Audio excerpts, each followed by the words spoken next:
All right. Okay. Let's get back to this other story that's concerning with Mark Burns, Pastor Mark Burns from South Carolina. And recently, I put up on the Church Folk revolutionnews.org a couple of pictures. You're going to see those pop up right now. A couple of pictures of that was on his Twitter account, which is why he was getting headlines. But you saw him if you paid attention to the Republican National Convention. You saw him on the first night offer the benediction.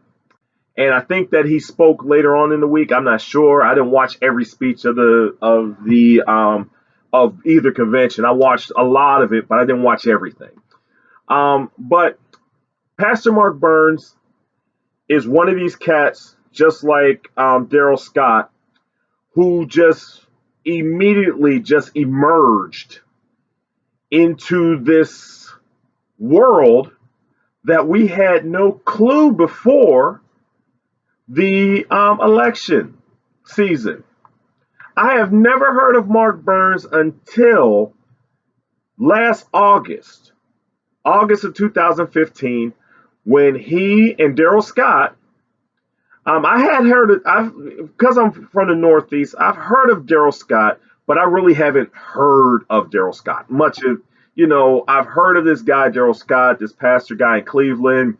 I didn't hear too much more about him. I just lumped him in the crew with R.A. Vernon out there in Cleveland. One of, the Cleveland Pimps. I just been hearing some things, but I haven't been able to find things out and really go into it. Maybe in the next couple of weeks or so, as the election is approaching, maybe I will do that. But let's get back to Mark Burns. It's amazing how these cats has come out of nowhere. I mean, out of nowhere. This cat came from out of nowhere, and I'm trying to figure out who in the hell is he? I'm just really trying to find that out. But he made some news this week. Oh, did he make some news this week? First, he posted these two pictures, and I put them, I think you already saw the pictures. He posted up those two pictures of Hillary Clinton in blackface and one in braids and the cartoon. And we understand blackface is evil and is terrible, and that's something that's just bad. But I'm gonna play for you this clip. Oh my goodness, I'm gonna play for you this clip of Mark Burns. Okay, Mark Burns is busted. Okay, and when we talk about busted, I mean busted wide, wide, wide open. And kudos to the CNN reporter for actually digging up in him.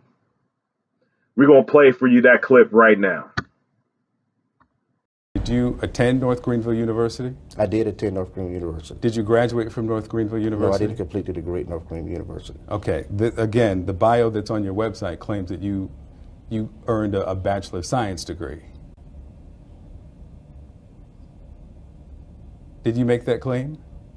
I asked you just a moment ago as we were just opening up this, and first of all, I said that we were off the record. I didn't agree to that. Yeah, but I did. We're still rolling. I'm still asking you questions on the record. Did you make that claim that you graduated from North Greenville University? Because I think this is not fair that this is not fair at all. This is not what I agreed to. I thought we were doing a profile, and all of a sudden you're here to try to destroy my character. I'm not coming here to destroy your character. These are claims that were made on your website that was live while you were speaking at the Republican National Convention. My question is, are those claims accurate? The Trump campaign hasn't responded. Pastor Burns has just a short time ago. He put out a statement that reads in part, quote, "As a young man starting my church in Greenville, South Carolina, I overstated several details of my biography because I was worried I wouldn't be taken seriously as a new pastor. This was wrong. I wasn't truthful then, and I have to take full responsibility for my actions." He continues, "I do also want to set the record straight about why this attack is happening, because I am a black man supporting Donald Trump for president. For too long," he says, "African-American votes have been taken for granted by Democratic politicians, and enough is enough. It's a shame that the political insiders and the media choose to attack me because I'm not going to stay silent about Hillary Clinton's pandering to our community. All right. Victor Caldwell, kudos to you for actually doing some real reporting. It's refreshing when a reporter actually does his job instead of just trying to placate to whatever. But the man said he was a Kappa. Now, I don't see, he can say he's a Kappa, but I know for sure he ain't never said he was a Q. Okay. He know what's up anyways, but he said he was a Kappa. He wasn't Kappa Alpha Psi. Nope. He said he served in the military. Yeah, nope. Did not serve in the military. Then he said he got a college degree. Yeah, he went to college for a few weeks, but didn't get that degree.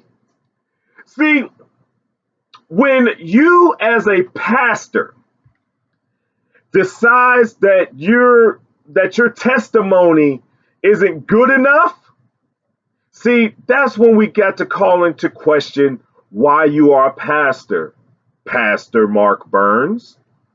Why are you a pastor? Because everything about your life so far, what we're finding out, is a lie. Why did you have to fabricate any of that stuff to begin with? It's more telling and more of a story of God's redemption and God's elevation had you just let the truth be the truth. I'm an uneducated man, Mark Burns. I'm an uneducated man who God raised up to be in front of this congregation, and God is using me without my education, without my military service. I'm not like everybody else. God can use anybody. You can really go with that. But you're choosing to lie to the congregation that you've been serving. This is a mess. And I fault you. I keep forgetting to find out the name of his church, but I fault y'all because y'all hired this man. And y'all hired this man and didn't do yourselves a background check to find out what he says was true. So now you guys look foolish as well. So what are you going to do about this man that you call your pastor? Listen, whenever somebody, and I understand that he may, that you may see this as a small thing, but if he's willing to lie to exaggerate his resume, what other things did Pastor Mark Burns lie about to y'all? Did he lie about some of the money that he was raising for whatever purpose? Whatever's going on in your ministry, has there been something that maybe one of the, missionaries or one of the other sisters in the congregation? He's lying because he's been lying about his resume for a long time. But y'all been with him for a long time, so what else has he been lying to y'all about? If I was a member in that church, I would probably try to find that out. Yeah, I would definitely try to find that out. So today, Mark Burns, you's cold busted, bro. Oh, you's cold busted. Oh my goodness. All right, and that's going to conclude the first inaugural CFR report.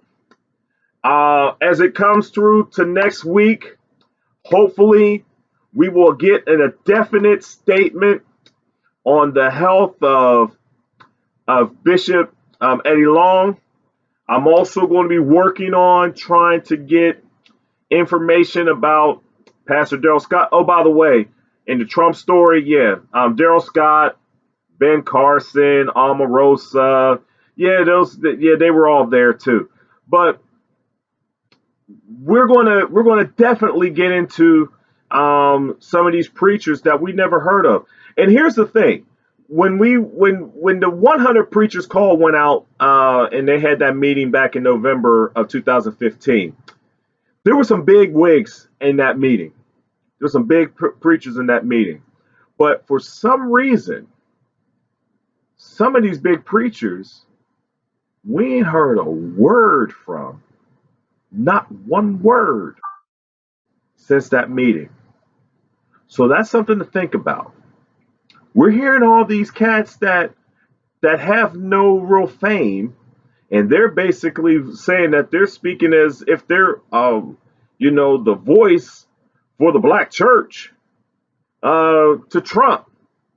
And it's funny how you have Wayne Jackson, who's already been questionable. You have Mark Burns. I was going to call him everything else but his real name. But Mark Burns, who has been proven to be a liar, and now the Trump campaign got to deal with that, and they're making statements on that. Daryl Scott, who, for all intents and purposes, of people who I found out, are really like, don't trust this cat. I know there's at least, I've heard testimony of at least two musicians that has played for him and did not get paid by him. So they're kind of hot on that. Okay.